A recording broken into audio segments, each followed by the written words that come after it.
Look at these, the new range of tools from Hacksnicks. They're a fantastic addition to any shed ready for you to get out in the garden. And they'll be suitable for you whether you're an established gardener or whether you're just starting out for the first time. But what is it that makes them so good? Well, let's take a look at this. Here we have a full-size spade. It's got a lovely ash handle, a really sturdy stainless steel head, and then a fold across the top, which is what they call the tread. Perfect for putting your boot on, whether it's a gardening boot or a welly. It stops your foot getting hurt by the top edge of the spade, and it gives you that bit more push when you want to get it into the soil. The handles, as I said, are made of ash, so a good strong hardwood. They've been stained so they look rather smart as well. And then for that added extra strength, the stainless steel pin going through here, and then across the top of the D-shaped handle, hidden inside that top bar, is a piece of stainless steel. Again, reinforcing it and making sure that it lasts extra long and gives you years of service. And in fact, the whole range has got a 10-year guarantee, so that tells you something. Lovely shape of handle, in fact my favourite for most gardening tools. So when you look at a range of tools, it's sometimes a bit bemusing, isn't it? You think, well, what do I really need? I haven't maybe got the space or the cash to go out and buy one of everything, and do I really want them lurking around in my life? I don't need them.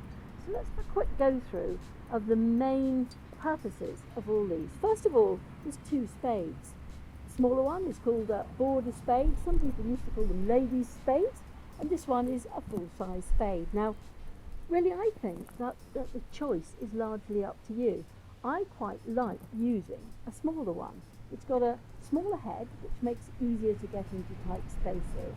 Now, none of these tools are too heavy, which I think is a great advantage, because certainly I garden on a heavy clay soil, and when you've got a good mound of soil on the end of this, if it was really, really chunky and really heavy, it would simply be almost too much to handle.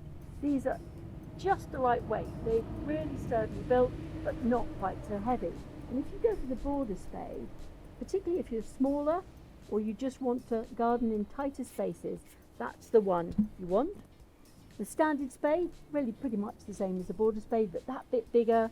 Again, a lovely length of handle to make it useful pretty well whatever your height, and for moving larger quantities of soil. So if you've only got space or the money for one spade, really just choose the size that you think would fit you better. Then on to the forks. It's much the same. Again, you've got a border fork and you've got a standard size fork. Border forks, perfect for getting in and out of small spaces.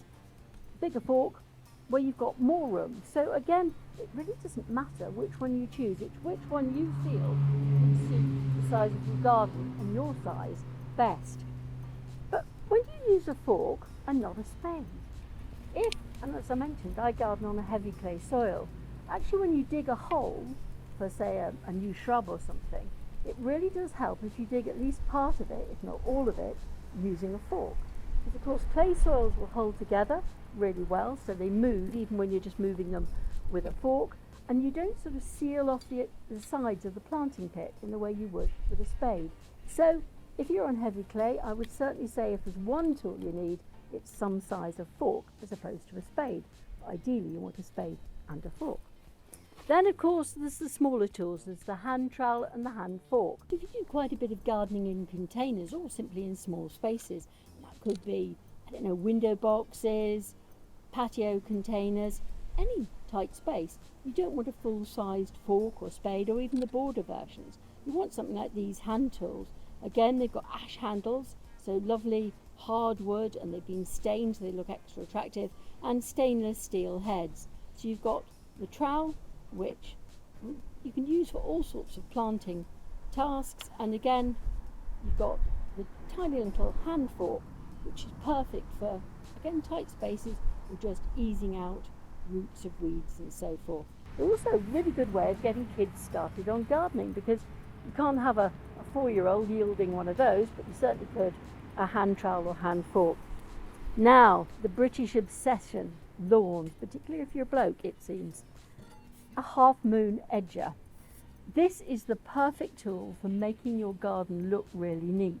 It's a bit like when you do a bit of dreaded housework, and I'd always prefer to be in the garden than in the house, but you vacuum a carpet and suddenly everything looks better. It's a bit like mowing the lawn, but if you can tidy up a bit, it looks 100 times better still.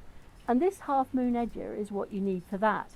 You take it around the edge of the lawn and you neaten up the edges around the borders by just pressing it into the ground, foot on it again. That's why this one has got the T-shaped handle, because you're actually going to be pushing weight down on it as you go. It cuts off lovely neat strips of turf which you can then just pop straight into your compost bin. Now rakes, another area of confusion. We've got the classic flat-headed rake. What do you need one of these for? Well, I'd say certainly if you're raking gravel, if you're raking in grass seed, if you've just sown a new lawn and you've got your grass seed there and you want to just incorporate it enough to make sure that it's less likely it's going to be eaten by the birds, this is the sort of rake you need. On the other hand, if you are raking up, say, leaves that have come off all your trees and shrubs in the autumn and you're raking them off the lawn, you want one of these. It's called a springtime rake because there's an element of almost springiness in the tines of the head, and that gives it that little bit of extra oomph and bounce when it comes to raking up. So again, it really depends what you've got in your garden, which sort of rake you need most. But you're the person that knows that, not me.